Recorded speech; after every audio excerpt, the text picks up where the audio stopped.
Welcome to Richpeace CAD software online lessons. Today is teach you set line type color.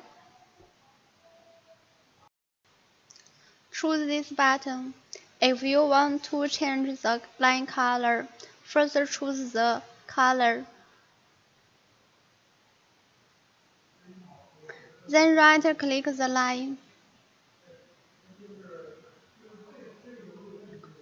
If you want to change the line type, choose the line type. Then left-click the line. You can click the line one. Also, you can make square, choose all line.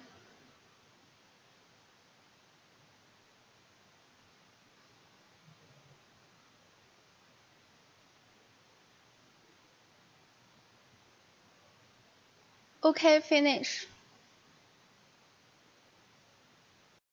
Thanks for watching today's video. See you tomorrow.